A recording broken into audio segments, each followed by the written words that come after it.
kudusnya Allah bangkit, Allah bangkit, bersoraklah, hei Allah bangkit, bernyanyilah, musuh dikalahkan, umatnya dibebaskan, hal dahsyat di tempat kudusnya.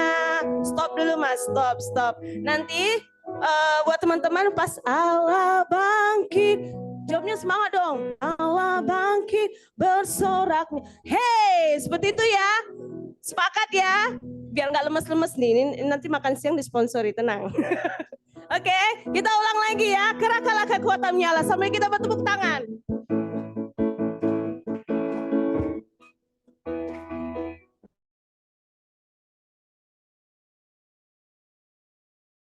Kekuatanmu ya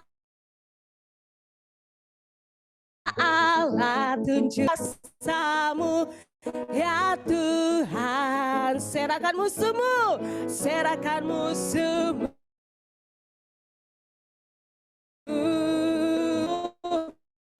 hal dahsyat di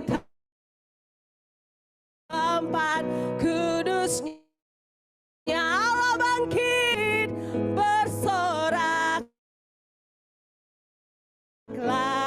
hei Allah bangkit bernyanyilah, musuh dikalahkan, umatnya dibebaskan, hal dahsyat di tempat kudusnya, Allah bangkit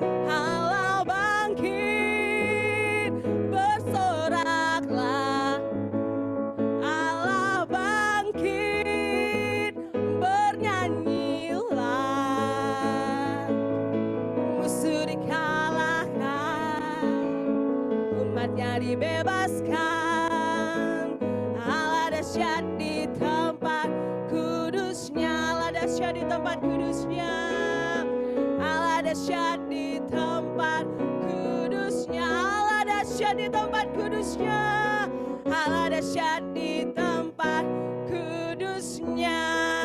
Haleluya, haleluya, haleluya. Saudara, hari ini di OCM event ini kita akan diberikan firman Tuhan oleh Bapak kita hari ini, Pak Mulyanta Bangun, dengan judulnya hari ini. Mungkin ada yang tahu hari ini judul firman Tuhan kita?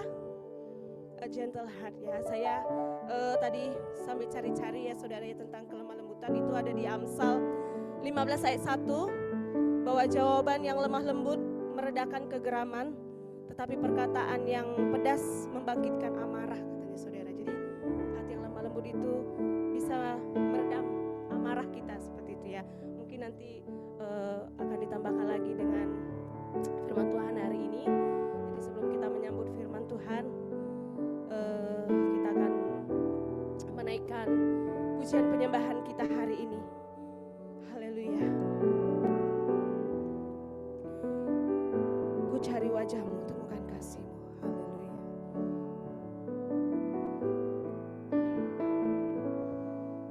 Ku cari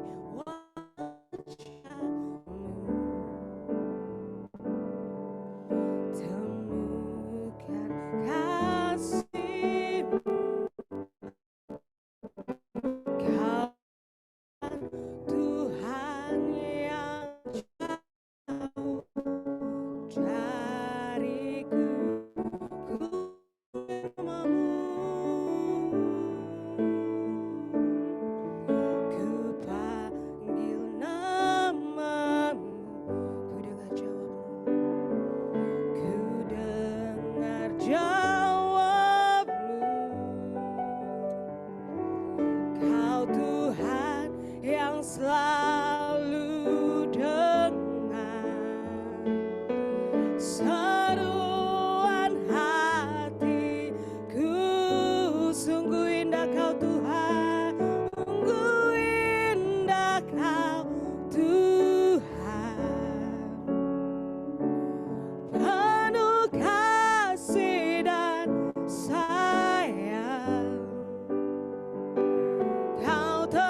Kita ulangi lagi wajah kasih. Ku cari wajah, temukan kasih-Mu.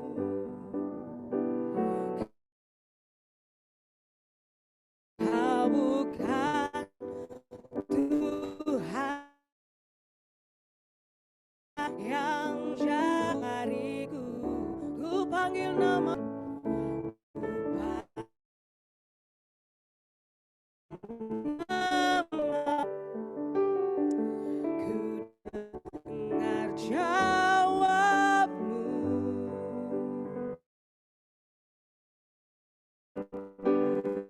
Kau Tuhan yang ku dengar seru hatiku. Sungguh indah Kau, sungguh indah Kau Tuhan, penuh kasih dan sayang. Kau tempat perlindungan bagi setiap hati yang terluka. Sungguh indah Kau Tuhan, menara perlindungan. Kau sumber kekuatan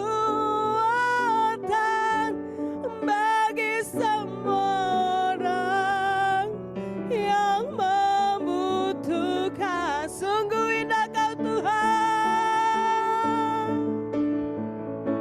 sungguh indah Kau Tuhan. Penuh kasih dan sayang. Kau tempat perlindungan, Kau tempat penghiburan bagi setiap hati yang terluka.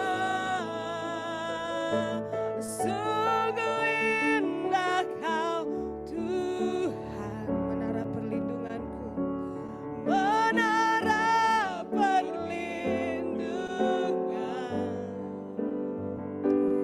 Kau sumber kekuatan bagi semua orang yang membutuhkan. Kau sumber kekuatan, sumber kekuatan. Katakan sekali lagi, sumber kekuatan, sumber kekuatan, sumber kekuatan, sumber kekuatan bagi semua orang yang membutuhkan. Mari kita sembah Tuhan. Haleluya, terima kasih Yesus. Haleluya. Mari sejenak kita sembah Tuhan. Haleluya, kami bersyukur padamu Tuhan. Engkaulah menara perlindungan kami Tuhan Yesus. Haleluya.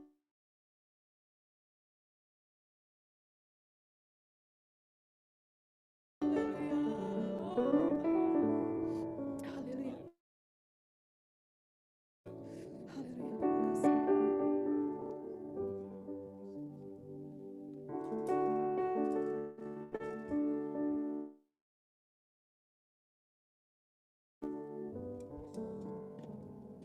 Pada berdoa, kami bersyukur Tuhan untuk pertemuan kami siang hari ini, dan kebetulan Tuhan akan membawa kami dalam rencana-Mu, dalam perhatian-Mu. Firman-Mu mengatakan Kau tidak pernah terlelap, tidak pernah tertidur, menopang kami, memperhatikan setiap kami pribadi lepas pribadi. Bahkan Kau menyatakan kami ini adalah biji mata-Mu sendiri Tuhan. Betapa ajaib, betapa besar rancangan kasih setia-Mu bagi setiap kami. Kami berdoa Tuhan yang menolong, Roh Kudus menolong, mengurapi setiap kami, mengaruniakan hikmat sehingga kami belajar bersama-sama pada siang hari ini tentang rencana-Mu, tentang anugerah-Mu yang besar, bagaimana Engkau menyediakan kelemah lembutan bagi setiap kami Tuhan, untuk kami boleh menjalani hari-hari kami, bukan dengan kekuatan kami sendiri, tetapi ada anugerah Tuhan yang terus dinyatakan, ditambah-tambahkan bagi setiap kami. Terima kasih Tuhan, kami siap mendengarkan firman-Mu, dan kami berikan segala pujian, hormat, kemuliaan hanya bagi nama Tuhan.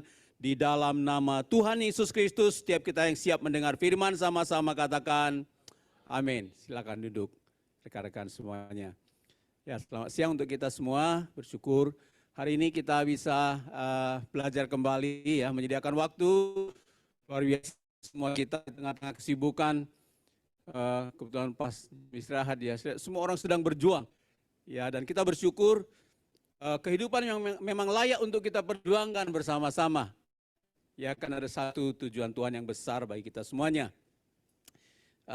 Ya, siang ini kita belajar satu tema kelemah lembutan, Bapak Ibu Saudara ya. Nama saya Mulyan Tabangun. Saya ya berusaha memang eksportir salak ya. Dan ada banyak hal yang ajaib yang Tuhan kerjakan. Juga saya melayani Tuhan ya bersama-sama untuk satu panggilan Tuhan yang saya yakin Tuhan punya rencana, ketetapan buat setiap kita.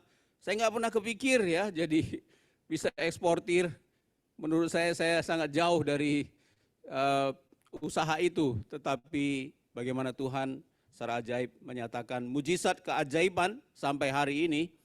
Untuk kita semuanya, bagaimana Dia satu pribadi yang menaruhkan buah-buah roh dalam hidup kita.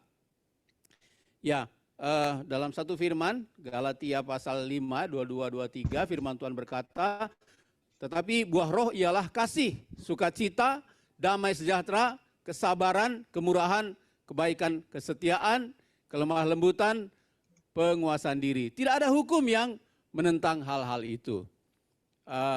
Saya nggak tahu apa pernah masih ingat nggak lagu sekolah minggu untuk menghafal ini? Ada yang ingat?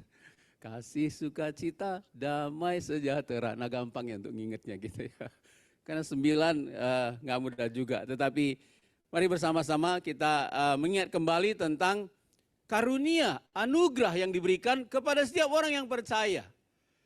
Ya, jadi kelemah lembutan ini bukan hanya dimiliki oleh orang-orang tertentu, tetapi hanya dimiliki dan dimiliki oleh setiap orang yang percaya kepada Tuhan. Ya, oleh karena anugerah kasih karunia-Nya, maka Dia memateraikan dengan roh-Nya, di mana di dalam roh Tuhan itu ada buah-buah roh yang terus dikembangkan oleh Tuhan bersama-sama dengan kita. Kelemah lembutan ini dimiliki, sekali lagi dimiliki oleh semua orang ya. Ini bukan kelemah lembutan bawaan saya ini kebetulan dengan MC satu kampung rupanya. Dari Sumatera sana ya, nggak tahu juga ya tiba-tiba di sini. Bukan karena saya dari kampung ya, ini orangnya di sana lemah lembut. Bukan produk manusia. Ya, sebaik-baiknya orang tanpa mengalami kasih Tuhan, maka dia menjadi pribadi yang terbatas.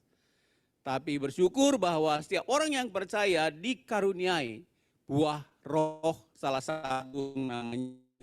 Jadi kita menerima oleh karena dikaruniakan. Ya, satu benih yang tidak mungkin gagal dalam hidup saudara dan saya. Benih yang pasti akan berbuah. Ya, benih yang pasti akan bertumbuh. Tidak bergantung kepada musim. Tidak bergantung kepada pribadi, latar belakang seseorang. Ya, ini orangnya memang dari dulu garang, marah gitu ya. Ini nggak mungkin bisa lemah lembut. Tidak seperti itu. Tetapi ini benih yang nggak mungkin gagal. Ya, kalau kita meresponi ya firman Tuhan dalam hidup kita,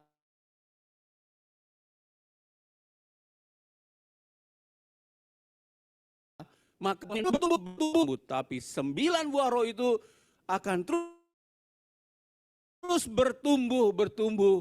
Memang kalau perhatikan ya, ada apa yang dalam diri seseorang itu menonjol. Ya, ada yang sukacitanya tuh kayaknya ini orang nggak pernah ada masalah deh gitu. Kenapa? Karena happy terus kan sampai Jumat, happy terus.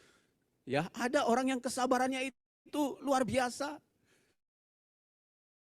Ya, sudah dia dipinjemin orang uang ke dia, sudah tahu itu uangnya juga nggak pernah kembali, 2 kali, 3 kali, 4 kali, terus. Ada orang seperti itu. Nggak peduli, pokoknya dia memberi. Dia memberi, rela hati. Orang yang memberi, orang yang sabar, ya nggak hitung-hitungan. Sekali lagi kita bersyukur bahwa benih yang dianugerahkan oleh Tuhan itu untuk kita semuanya. Ya, pribadi-pribadi yang sedang berjuang di dalam dunia kerja, berjuang dalam usaha kita, dan saya yakin Tuhan akan memimpin kita dengan memperlengkapi kita dengan yang namanya kelemah lembutan. Nah, bahasa Yunaninya ini namanya praus. Ya, lemah lembut ini sebutan sebenarnya untuk hewan-hewan yang dilatih sedemikian rupa, ya, diproses kemudian diajari, ya, sehingga kalau di pertunjukan sirkus biasanya singa yang garang begitu tuh itu bisa diatur, hei duduk gitu ya. Ya, kamu ke sana. Ya, sehingga banyak sekali binatang-binatang, hewan-hewan yang dilatih sedemikian rupa akhirnya mereka nurut. Ya, totally nurut sama pelatihnya. Ya, ini sebenarnya arti kata ya tentang kelemah lembutan, praus. Ya, akhirnya dia karena dilatih terus menerus. Ya, kalau di Got Talent itu banyak juga ya, ayam bisa main keyboard gitu ya. Pernah lihat ya, kemudian anjing yang bisa disuruh ya, seolah dia ngerti. Ya, ada yang bisa nyanyi juga. Ya, burung beo bisa nyanyi.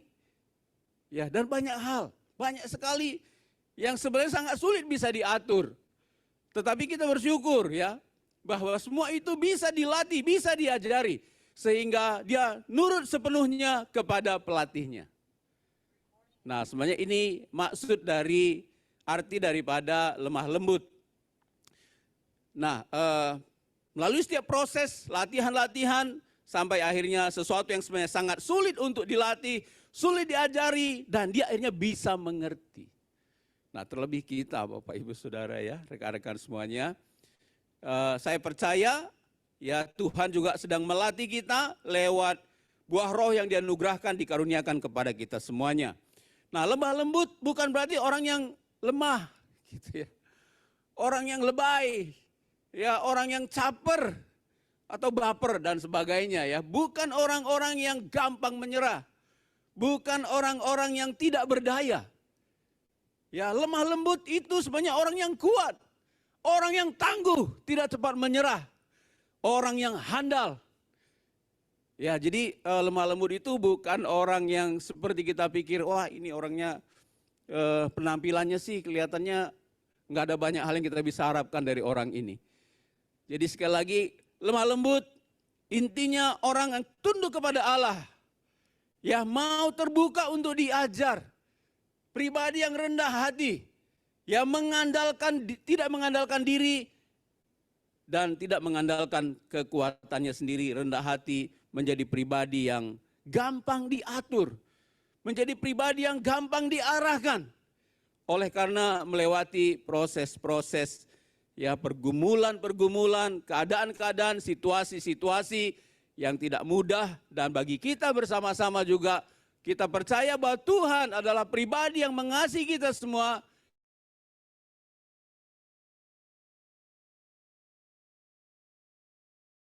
Yang akan melatih bukan budak manusia, tapi dikerjakan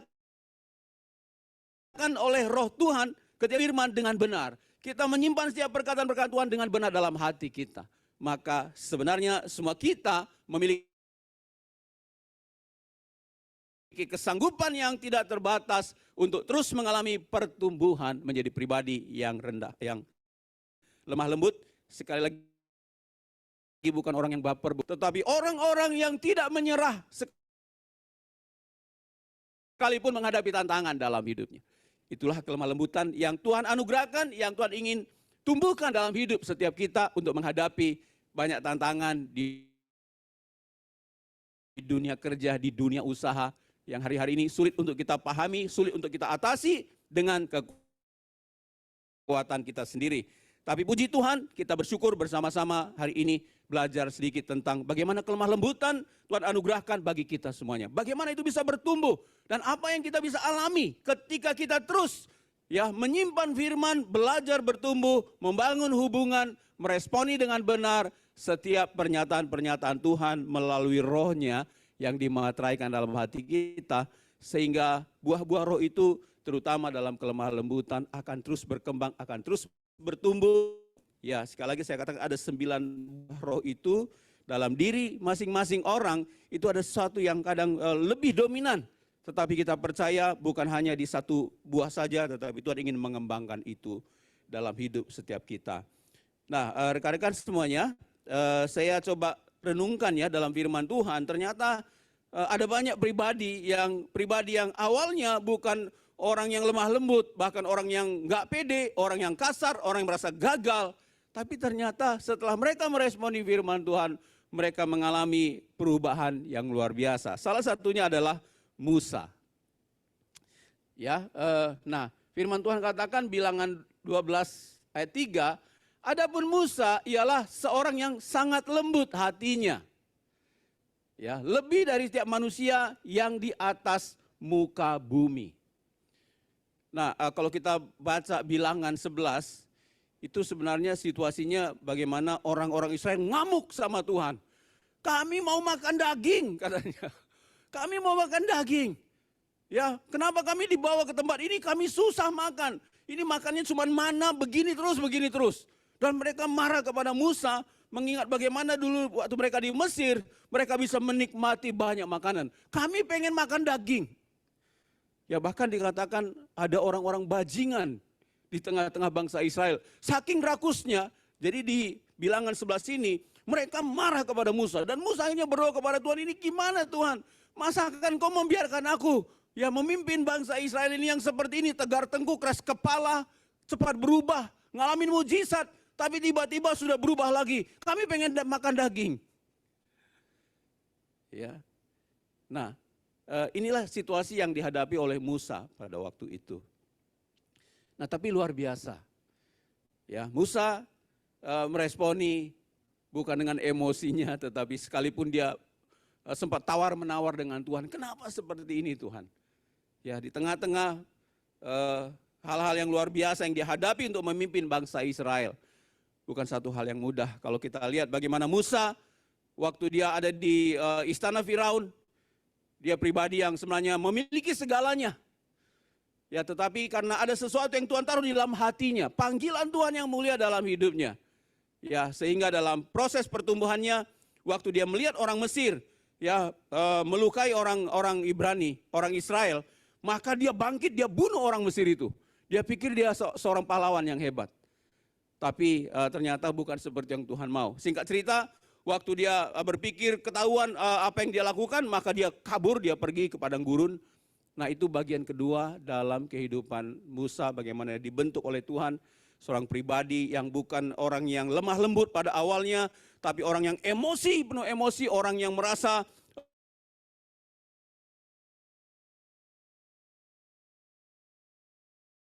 melakukan semua yang dia kerjakan, tapi ada pribadi yang lemah lembut. Sekalipun di awal waktu Tuhan memanggil dia, Musa, aku mengutus engkau, bawa orang Israel ini keluar dari Mesir. Kita tahu sama-sama dalam Keluaran pasal 4, Musa menolak. Dia katakan, Tuhan, aku tidak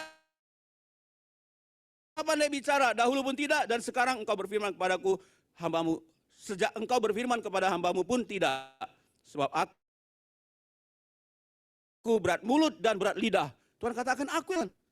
Dan Musa tetap menolak. Udah Tuhan, suruh aja siapa yang patut kau suruh. Singkat cerita, Tuhan berkata kepada Musa. Jadi sekali lagi, Musa lembut hati bukan karena dia dari awal memang orang pribadi yang lembut hati.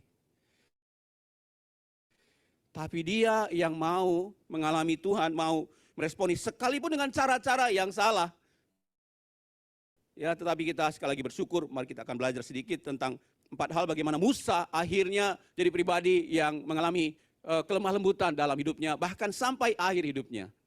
Nah, yang pertama, bagaimana kita bisa belajar dari seorang Musa, dia memberi diri dipimpin, ya, diarahkan oleh Tuhan. Ini sikap yang pertama yang kita juga bisa bangun dalam hidup kita. Ya, meskipun sekali lagi Musa bukan orang yang hebat, ya. Saya juga bukan orang yang hebat. Saya pikir Tuhan, kalau sampai saya bisa sampai hari ini seperti ini, saya melihat ke belakang bagaimana ajaibnya Tuhan. Ya. Bagaimana luar biasanya Tuhan. Karena saya memang berasal dari kampung begitu ya, nggak tahu ada nggak di peta di kampung saya. Jadi pada zaman saya dulu gitu ya, kalau nggak hati-hati di kampung saya itu bukan tabrak mobil tapi ditabrak babi gitu ya. Karena itu memang masih berkeliaran ya. Ya saya makin tahu ya MC ya, karena kami satu kampung jadi tahu betul di sana mainannya babi gitu ya karena berkeliaran. Tapi saya bersyukur Tuhan ajaib. Dan saya yakin Tuhan punya rencana bagi setiap kita, ya membawa kita waktu demi waktu untuk melihat Tuhan yang besar, ya yang membangun hidup kita memiliki kelemah lembutan. Yang pertama kita belajar juga dari Musa ini, dia memberi diri dan dipimpin, diarahkan oleh Tuhan. Ya kalau ada lagu, nggak tahu ya pernah dengar nggak lagu, suka-sukamulah Tuhan gitu ya. Suka-sukamulah tentang hidup saya.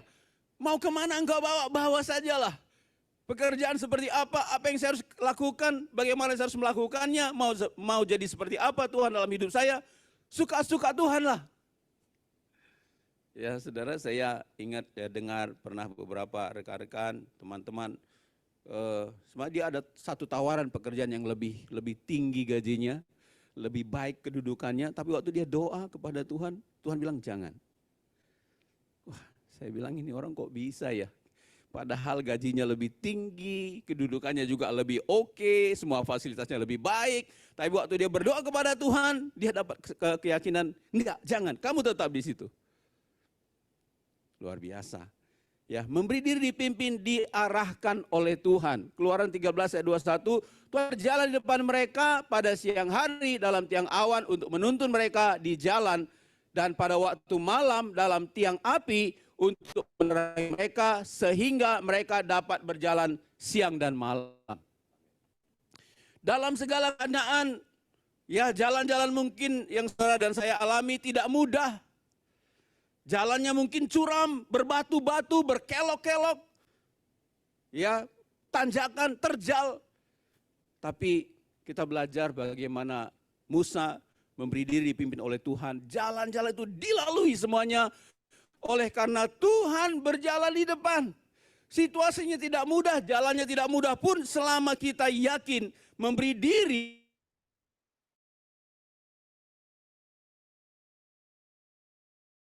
bahwa Tuhan memimpin kita di depan, maka jalannya kita bisa menjalannya dalam segala keadaan. Mau siang, mau malam, mau susah, mau cepat, mau lambat, mau sulit. Ya, ada banyak tantangan, ada banyak kritikan, ada banyak kondisi yang tidak mudah.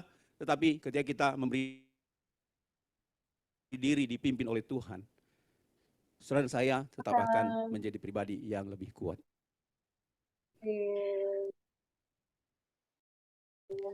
Jadi pribadi yang menyadari, percaya bahwa tidak selalu jalan-jalan yang kita alami, jalan-jalan yang mudah, tetapi jalan-jalan yang berliku-liku, jalan-jalan situasi, pekerjaan, keadaan yang tidak mudah.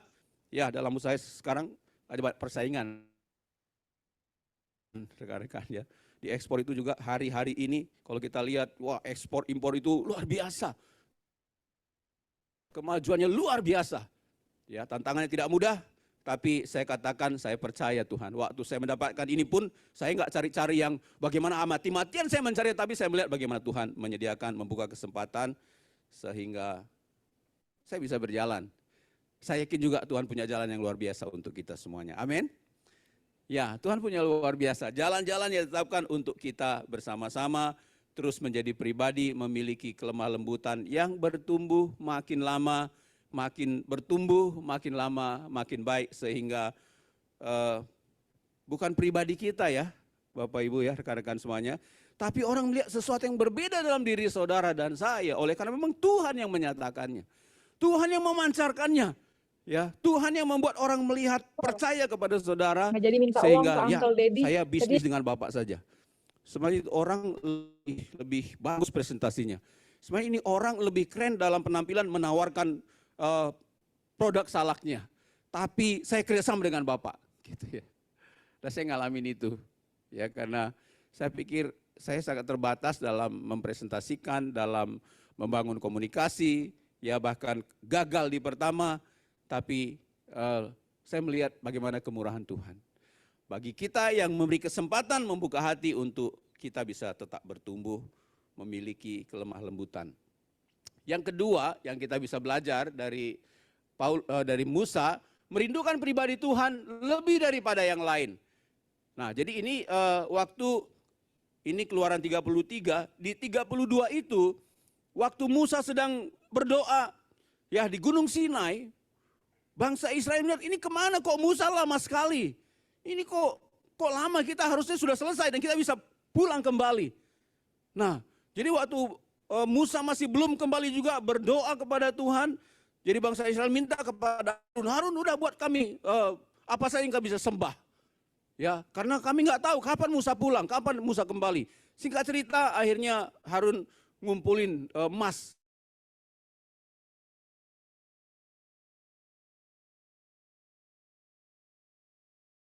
Emas situ. Ya, mereka berubah setia dan Tuhan bicara kepada Musa sedang dia berdoa. Lihat bangsamu sudah mulai berubah hati. Bangsa yang tidak setia, bangsa yang tegar tengkuk, bangsa yang keras kepala. Singkat cerita demikian. Ya, jadi Tuhan katakan, ya, dalam ketidaksetiaan mereka, Tuhan tetap setia akan memimpin Musa dan bangsa Israel untuk keluar ya ke tanah Kanaan sampai kepada ke tanah Kanaan. Keluaran 33 ayat 1 dan 2, berfirmanlah Tuhan kepada Musa, pergilah berjalan dari sini, engkau dan bangsa itu yang telah kau pimpin keluar dari tanah Mesir, ke negeri yang telah kujanjikan dengan sumpah kepada Abraham, Ishak dan Yakub, demikian. Kepada keturunan mula akan kuberikan negeri itu. Aku akan mengutus seorang malaikat berjalan di depanmu dan akan menghalau orang Kanaan, orang Amori, orang Het, orang Feris, orang Hewi, orang Yebus, raksasa-raksasa. Ya, Tuhan katakan, sekalipun bangsa Israel seperti ini, aku akan tetap memimpin dan engkau bawalah bangsa Israel. Situasi yang tidak mudah seharusnya bagi seorang Musa. Tapi dia adalah pribadi yang merindukan pribadi Tuhan lebih daripada yang lain. Tuhan janji ayat 2, aku akan mengutus seorang malaikat berjalan di depanmu. Kira-kira ya rekan-rekan waktu pagi kita kerja atau besok libur ya. Kalau pagi-pagi kita kerja kemudian Tuhan berkata, malaikat akan menyertai engkau. Lakukan presentasi yang baik. Engkau pasti berhasil. Aku mengurapimu, aku memimpin kau. Puji Tuhan dong. Malaikat, wah siapa yang bisa lawan gitu ya. Kalau malaikat menyertai kita, presentasi di antara banyak orang, waktu Tuhan katakan malaikat akan menyertai, malaikatku akan menyertai engkau. Silakan naik presentasi, maju. Ya, tawarkan produk kita atau sampaikan laporan-laporan yang baik dalam presentasi itu. Harusnya kan keren banget ya.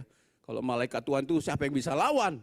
Tapi seorang Musa berkata di Keluaran 33:15, berkatalah Musa kepadanya, jika engkau sendiri tidak membimbing kami, janganlah suruh kami berangkat dari sini. Bayangkan, Musa bukan hanya mencari sesuatu, berkat-berkatnya bukan hanya merindukan malaikatnya, tapi Musa berkata, kalau engkau tidak memimpin kami, jangan suruh kami berangkat. Ya, Musa memiliki kelemah lembutan dalam hidupnya, dibangun, dibentuk oleh karena dia merindukan pribadi Tuhan lebih daripada yang lain. Merindukan lebih daripada, oh kamu hebat ya, kamu berhasil ya, kamu sukses ya. Dia merindukan pribadi Tuhan lebih daripada hal-hal yang lain. Dan itu membuat Musa jadi pribadi yang terus bertumbuh. Ya, bertumbuh dalam kelemah lembutan, menjadi pribadi yang tidak cepat ikut emosi dengan bangsa Israel yang cepat berubah, ya keras kepala, ya tidak melihat pekerjaan banyak, mujizat banyak yang Tuhan sudah kerjakan, tetapi Musa diurapi, diberkati, bertumbuh dalam kelemah lembutan oleh karena dia merindukan Tuhan, pribadi yang memampukan dia, pribadi yang terus menolong dia. Yang ketiga yang kita bisa belajar dari Musa bagaimana dia terus bertumbuh dalam kelemah lembutan, yang ketiga,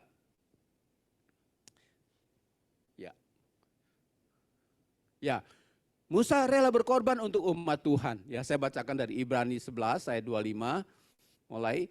Karena iman maka Musa setelah dewasa dia menolak disebut anak putri Firaun. Ya, wah ini kalau kita disebut, wah ini rekan-rekan semua yang ada di UCM Partners ini semua orang-orang anak-anak sultan gitu.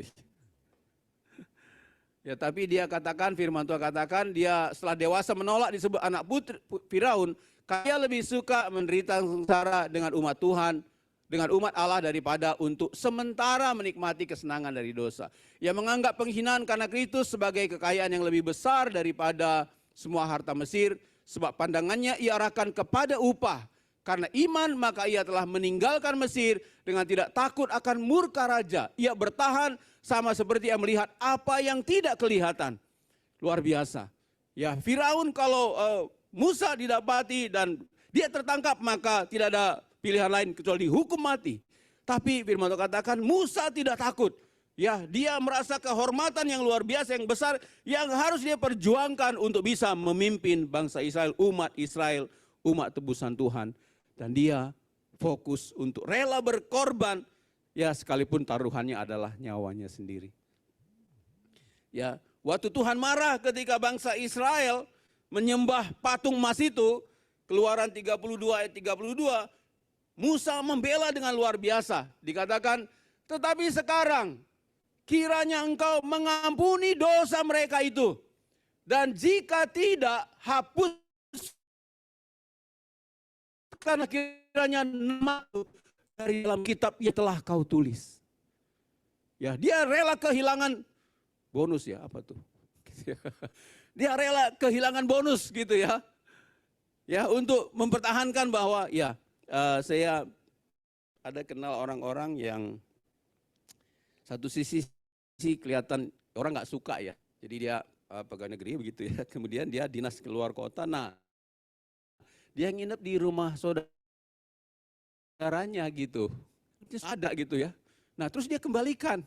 Waktu dia pulang dia kembalikan lagi ke kantornya. Oh, saya nggak nginep di hotel, saya nginep di rumah saudara saya. Orang bilang bodoh lu. Itu kan sudah dianggarkan, kenapa harus dikembalikan? Ambil aja loh.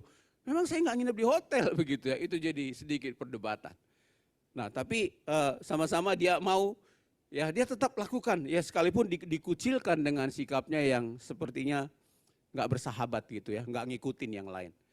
Nah, seorang Musa juga rela berkorban, ya dia berkorban dikatakan kalau engkau tidak mengampuni bangsa Israel, hapuskan nama saya dari kitab kehidupan. Ya, ini satu kondisi yang saya yakin tidak mungkin Musa berkata demikian kalau dia tidak mengalami melihat bagaimana Tuhan luar biasa, setia, panjang sabar.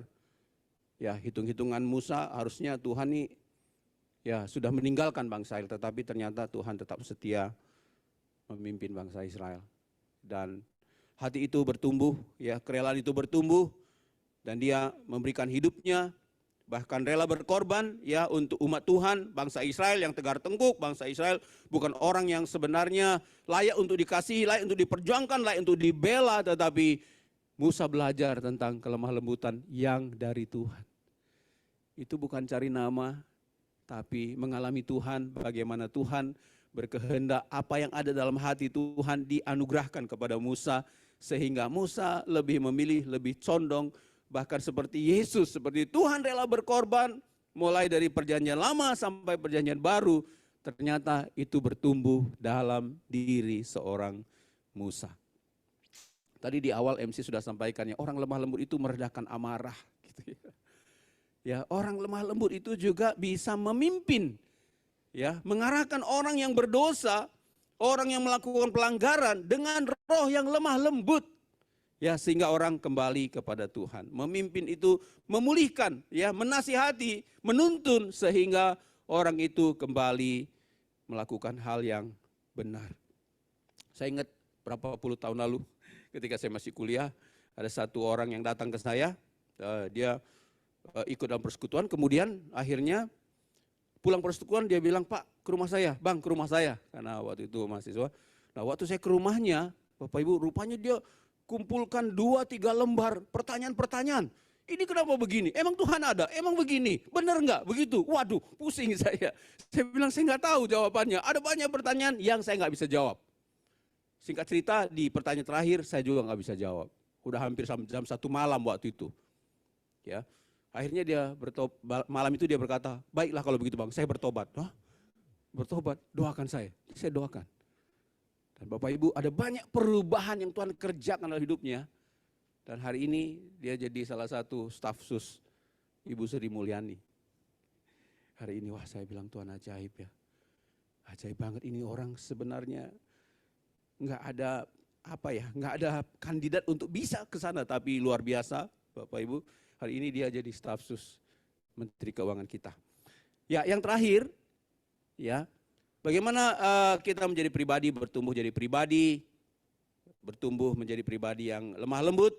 Yang terakhir, ya dikatakan bagaimana Musa mengalami Tuhan sampai akhir hidupnya. Ya, dalam Ulangan 34 ayat 7, Musa berumur 120 tahun ketika ia mati. Matanya belum kabur dan kekuatannya belum hilang.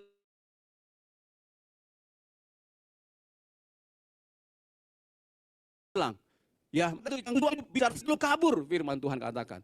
Dia masih bersemangat. Dia mengakhiri hidupnya penyerah, bahkan dikatakan kekuatannya belum hilang. Ya, jadi ibarat ini orang yang benar-benar memang tangguh, pahlawan, pemenang, hebat, dan dia dipanggil Tuhan 20 tahun. Demikianlah orang yang mau membuka diri, ya, dia akan mengalami Tuhan terbuka untuk dibentuk, dibangun, memiliki pribadi yang lemah lembut. Melewati berbagai tantangan, firman Tuhan mencatat, sampai akhir hidupnya, matanya belum kabur, dia pandangannya masih jelas. Ya, dia masih melihat, ya sekarang banyak mungkin usia-usia yang 70, 80, udah kabur ya. Paling cuma mungkin jelas waktu lihat uang aja gitu ya.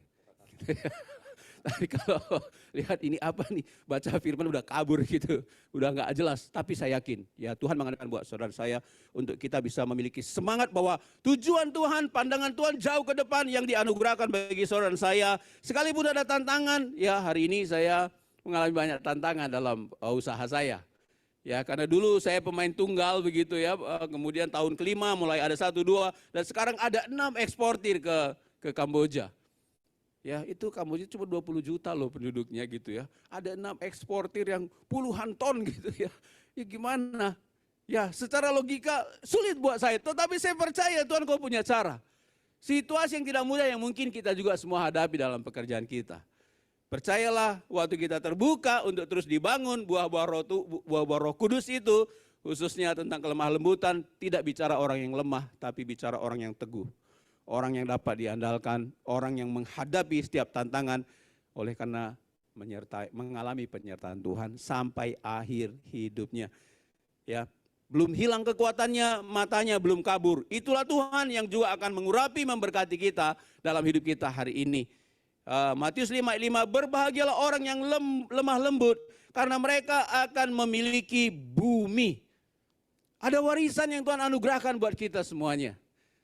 Ya, sejauh yang kita bisa lihat, sejauh yang kita tetap percaya, sebesar itulah Tuhan anugerahkan bagi kita untuk kita alami dalam hidup kita ketika hati kita terbuka untuk terus bertumbuh menjadi pribadi yang lemah lembut.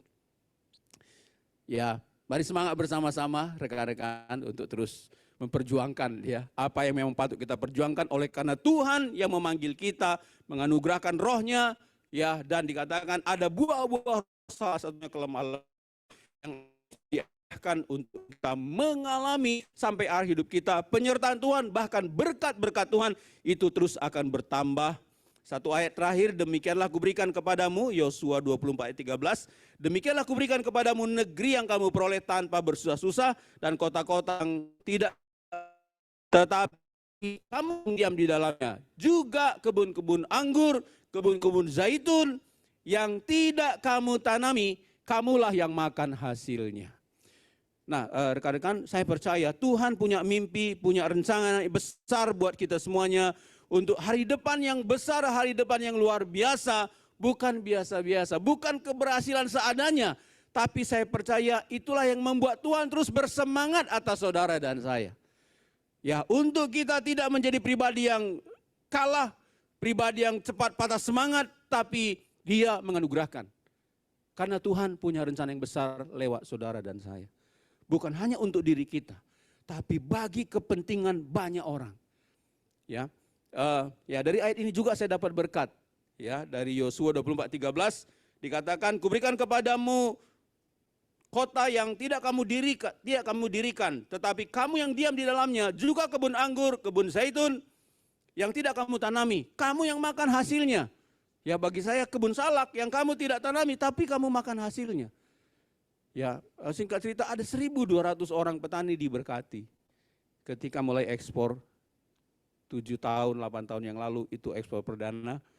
Ya, dan mereka bilang, kalau Pak Anta nggak datang kami bingung mau diapain salak kami. Ya, tengkulak yang beli kami nggak pernah untung. Tapi waktu kita datang, waktunya Tuhan membuka kesempatan, memberi kesempatan. Ya, sebenarnya apa sih? Ya, apa sih hebatnya? Apa sih luar biasanya? Hanya salak gitu loh. Tapi begitu luar biasa. Bagi saya itu hal yang luar biasa. Bukan hanya saya dapat untung, tapi 1.200 petani yang nantikan bagaimana mereka bisa hidup dari buah salak yang mereka sudah tanam. Tapi dahsyat Tuhan. Saya percaya karena Tuhan punya rencana, itu juga yang Tuhan anugerahkan bagi saudara dan saya. Bagaimana Dia akan memberkati kita, membuka peluang. Ya,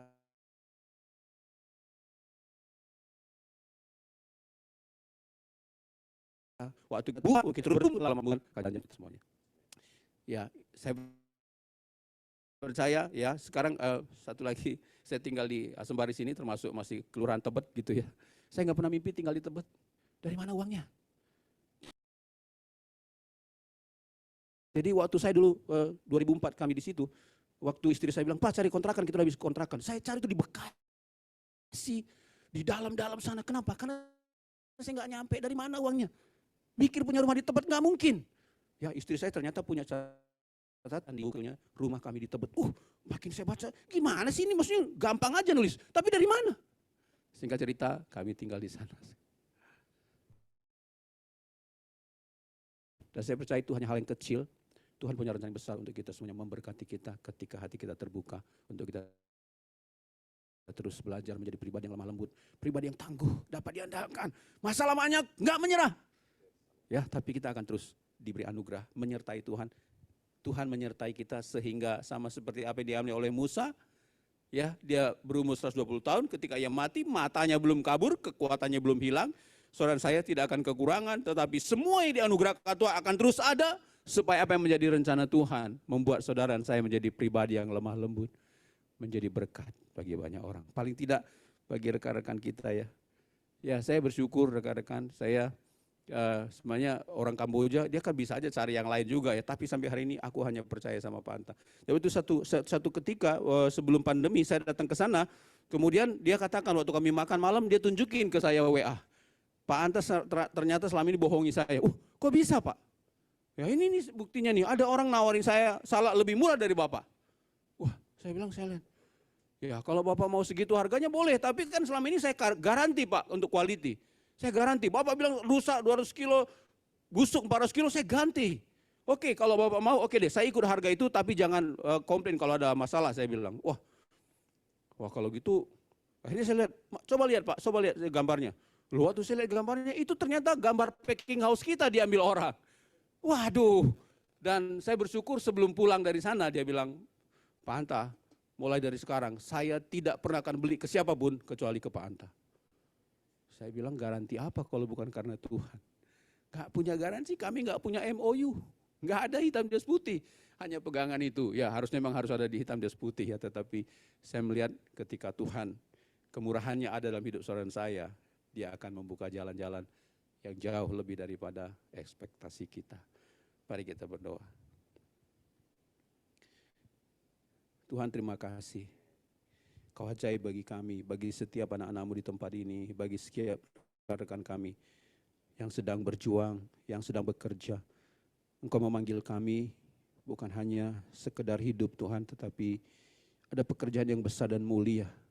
Dan aku berdoa turunlah itu atas setiap saudaraku, rekan-rekan, sahabat di tempat ini, juga yang juga mungkin ikut dari online Tuhan, di dalam nama Tuhan Yesus Kristus. Bukakan hal-hal yang di mana Engkau yang memetraikan roh itu, dan salah satu adalah kelemah lembutan, terus bertumbuh dalam hidup kami. Membuka mata kami melihat hal-hal yang besar yang Tuhan sediakan. Tidak ada yang kebetulan waktu yang kami sediakan di tempat ini, bagi rekan kami, saudara kami, sahabat kami, OCM Partners yang ada di online Tuhan, di dalam nama Tuhan Yesus Kristus. Kami menerima anugerah Tuhan yang membuat kami bertumbuh dalam kelemah lembutan, menjadi pribadi yang kuat, teguh dan handal menghadapi setiap tantangan dalam kehidupan kami. Bersama-sama dengan Engkau Tuhan memperjuangkan semua yang luar biasa dan besar, terus bertumbuh, mengalami Tuhan sampai akhir hidup kami. Kami tidak menjadi pribadi yang lemah menghadapi setiap tantangan, tapi kami diurapi, diberkati oleh Tuhan. Diberkati setiap kami di tempat ini Tuhan, tidak ada satupun tanpa terkecuali untuk waktu yang kami sudah investasikan pada saat ini bersama-sama. Kami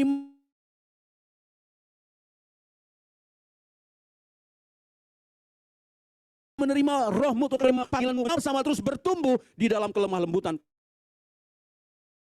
karakter Kristus yang akan terus nyata. Kami melihat bagaimana Engkau membuka jalan-jalan, ada koneksi-koneksi ilahi yang akan terus terjadi.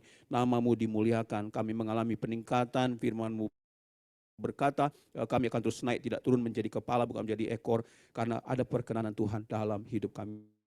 Terima kasih Bapa yang memeteraikan roh-Mu dalam hidup kami untuk kami terus bertumbuh menjadi pribadi yang bertumbuh bertambah-tambah di dalam kelemah lembutan, dan nama Tuhan semakin dimasyhurkan. Dalam nama Tuhan Yesus Kristus kami berdoa mengucap syukur. Haleluya. Amin.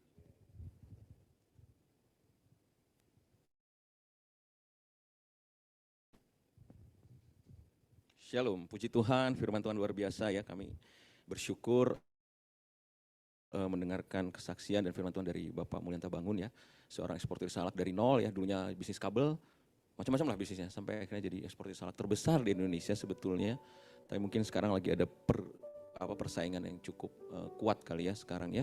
Tapi puji Tuhan, Tuhan tetap memberi kekuatan buat Pak Mulyanta Bangun dan luar biasa. Oke, Ibu Sela atau Kak Sela ini sebetulnya karyawan di Lawenkon di lantai 22 ya, lantai 22 dengan Kak Elia. Jadi teman-teman semua, jadi kami juga baru kenal sebetulnya. Jadi teman-teman semua yang mau melayani, mau jadi WL, boleh juga mau jadi singer di sini, mau jadi pembicara juga boleh. Boleh datang sama kami ya, kita ngobrol ya. Sangat dibutuhkan banyak pelayan-pelayan Tuhan karena banyak orang yang butuh dilayani. Undang juga teman-teman yang lain yang membutuhkan ya, pasti banyak orang yang butuh firman Tuhan dan kita juga pasti diberkati. Saya percaya kita diberkati mendengar firman Tuhan tadi. Jadi kita boleh undang teman-teman kita. Oke, mungkin saya sedikit simpulkan dari apa yang tadi disampaikan oleh Bapak Mulyanta Bangun ya, sedikit rangkumannya.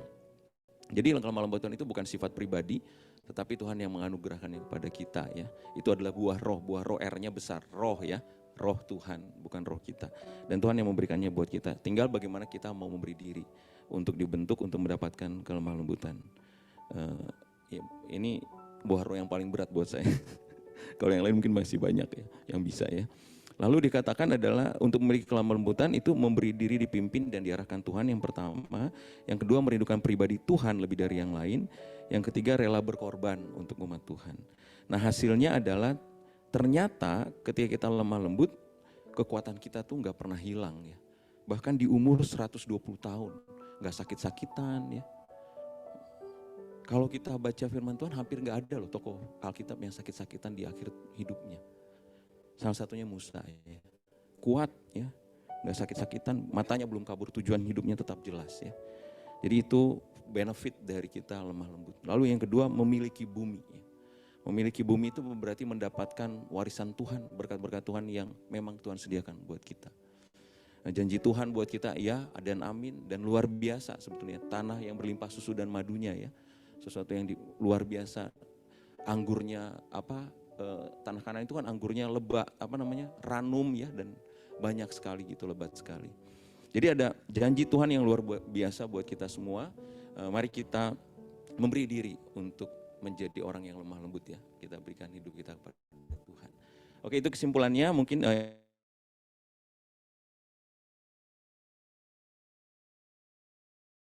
yang saya rangkum tadi dulu ini QR code-nya. Tadi yang babi yang menabrak Bang Atta sudah kami potong ya, dan sudah menjadi makanan di sebelah. Jadi nanti OCM Partners semua boleh makan babinya ya. Kita balas dendam sama babi ya.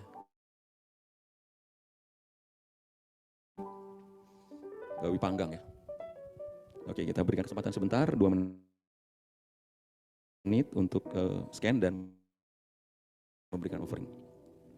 Puji Tuhan ya, ada rekan-rekan kita yang baru juga ya dari Shopee, ada 5 orang ya. Puji Tuhan, Tuhan membawa ya. Dan kita terus percaya akan banyak orang yang akan hadir dan diberkati. Oke, yang terakhir mungkin kita ada kalau teman-teman atau OCM Partner semua butuh semacam komunitas yang bisa saling membangun, kan kebiasaan yang buruk itu pergaulan yang tapi saya dengar dari pendeta Yopi juga kebiasaan yang baik bisa merubahkan kebiasaan yang buruk ya. Pergaulan yang baik bisa merubahkan kebiasaan yang buruk. Jadi kalau OCM Partner butuh komunitas untuk bisa bergaul dengan orang yang baik, orang-orang yang mengenal Tuhan, silakan boleh ditunjukkan. Di setiap Kamis, di minggu kedua dan minggu keempat jam 7 malam di tempat ini ada yang namanya Blessed Community, namanya Pulang Kantor ya. BPK juga sih, mungkin karena kita senang babi panggang karo kali ya. Jadi namanya juga BPK ya, Blesscom Pulang Kantor ya. Jadi boleh jam 7 malam ya di sini, minggu kedua dan minggu keempat. Kalau ada waktu silakan. Ada komunitas yang saling membangun, saling menguatkan ya. Untuk kita bisa lebih bertumbuh di dalam Tuhan. Oke, puji Tuhan, thank you semua OCM Partner. Kita akan ada lagi di minggu ketiga nanti ya. Kita boleh hadir bersama-sama. Boleh pendeta Yopi tutup di dalam doa, harus pendeta lah. Yuk kita mau tutup ibadah, kita boleh bangkit berdiri Bapak Ibu Saudara. Kita mau datang pada Tuhan. Kami bersyukur untuk hari ini Bapak, kami diberkati oleh firman-Mu Tuhan, oleh kesaksian yang luar biasa dari Pak Mulyanta Tuhan. Terima kasih. Kami mau menjadi pribadi yang lembut hatinya Tuhan. Karena kami tahu bahwa kami lembut hati, kami memiliki bumi Tuhan. Segalanya Tuhan, Kau anugerahkan, Kau berikan Tuhan. Sama seperti itu berikan kepada Musa Tuhan. Kami mau jadi orang yang lembut di kantor kami, di pekerjaan kami, di usaha kami. Sekalipun mungkin kami ditekan, sekalipun mungkin kami dipersalahkan, bukan karena tindakan kami mau jadi orang yang lembut hatinya. Urapi setiap hamba-hamba-Mu Tuhan yang bekerja di marketplace Tuhan, buat mereka menjadi orang-orang yang lembut, berbuah-buah luar biasa. Terima kasih Bapak, terima kasih untuk hari ini. Kami mendengarkan firman-Mu, kami diberkati Tuhan. Kami boleh memberikan persembahan, kami boleh fellowship, kami mengucap syukur untuk semuanya. Kalau sebentar kami mau kembali ke pekerjaan kami, biarlah setiap kami boleh menjadi terang Tuhan. Kami menjadi berkat dimanapun kami berada, dan nama Tuhan dipermuliakan. Mari rekan-rekan, Bapak Ibu angkat tanganmu, baik yang ada di Zoom maupun di tempat ini, dan terimalah berkat Tuhan. Umat Tuhan, kepunyaan Tuhan, kembalilah ke pekerjaanmu dan terimalah berkat Tuhan. Tuhan menghadapkan wajahnya kepadamu dan memberikan kau kasih karunia. Tuhan menyinari wajahnya kepadamu dan memberikan kau damai sejahtera. Biarlah berkat daripada Allah Bapa, kasih sayang daripada Tuhan Yesus Kristus, serta pertolongan penghiburan daripada Roh Kudus berlimpah-limpah di dalam setiap kehidupanmu. Menjadikan pribadi-pribadi yang kuat. Diberkatilah engkau di tengah-tengah pekerjaanmu, diberkatilah engkau di tengah-tengah keluargamu, diberkatilah engkau di tengah-tengah komunitasmu, dan nama Tuhan dipermuliakan. Di dalam nama Tuhan Yesus kami terima setiap berkat Tuhan. Haleluya, sama-sama kita katakan amin. Beri kemuliaan